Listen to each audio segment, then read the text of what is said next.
নমস্কার বন্ধুরা, আশা করি সকলেই খুব ভালো আছেন। আমিও খুব ভালো আছি। আজ আমি আবারও চলে এসেছি আপনাদের সামনে আরও নতুন একটি ভিডিও নিয়ে। আজ দেখাবো, আমার এক ফেসবুক বন্ধু বলেছিলেন এই বাড়িটির একটু হোম ট্যুর দিতে, সেটাই আমি আপনাদের একটু দেখাচ্ছি। দেখুন, প্রথমে বাড়িতে ঢুকতেই ঠাকুরঘর, তারপর এটি হলো রান্নাঘর। রান্নাঘরটি বেশ বড়, একটি কোণে আলমারি আছে সব জিনিসপত্র রাখবার, এদিকে চিমনি লাগানো আছে, ওদিকে একটি বড় জানলা আছে। এরপর দেখুন, এটি হলো বাথরুম, মাঝখানে বাথরুম, তারপরে এটি হলো আমার বড় বৌমার রুম। বেশ সুন্দর করে সাজানো গোছানো আছে, দেয়ালের রঙটিও বেশ সুন্দর করেছে। এরপর এই রুমটি হলো আমার মেজো জায়ের, মেজো জা ভাসুর এই রুমটিতে থাকে। এই দুটি রুম নিচে, আর ঠাকুরঘর, রান্নাঘর, পায়খানা, বাথরুম। আর এবার মাঝে এটি হলো ডাইনিং হল। দেখুন, দেয়ালে একটি টিভি লাগানো আছে, এদিকে আমার সোফা দেয়া আছে, আর এদিকে ওয়াশিং মেশিন, বেসিন, আর এদিকে ডাইনিং টেবিল দেয়া আছে খাবার জন্য। এরপর যা যাক সিঁড়ি দিয়ে ওপরে চলুন, দোতলায় গিয়ে দোতলাটি একটু ভালো করে দেখিয়ে দিচ্ছি আপনাদের।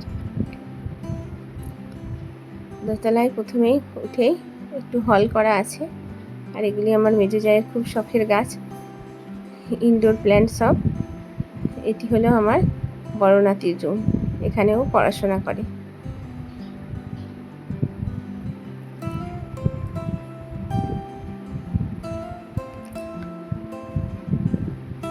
এরপরে এটি ডাইনিং হলটি। এরপর পাশের একটি রুমের ভেতর দিয়ে দেখুন বাইরের বারান্দায় যাওয়া যায়। বারান্দাটিও অনেক ইনডোর প্ল্যান্ট দিয়ে সাজানো হয়েছে। আমার মেজো জায়ের গাছের খুব শক্ত, তাই ও গাছগুলি সব কাটিং করে করে লাগিয়েছে, বেশ সুন্দর দেখাচ্ছে। দেখুন, বারান্দার থেকে চারদিক দেখা যাবে প্রাকৃতিক শোভা। এরপরে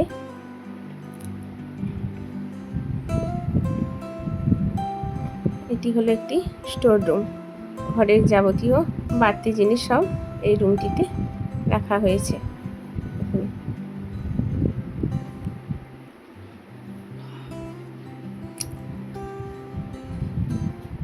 এটি হচ্ছে পায়খানা বাথরুম, দোতলায় দুটি রুমের মাঝে পায়খানা বাথরুমটি করা আছে।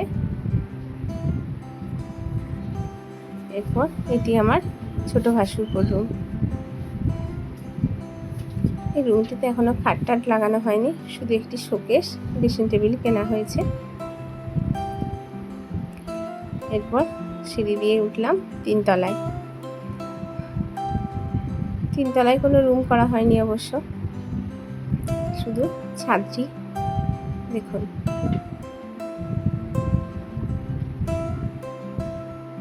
তো বন্ধুরা, আমি আমার ছোট্ট ভিডিওটি এখানেই শেষ করছি। সকলে ভালো থাকবেন, নমস্কার।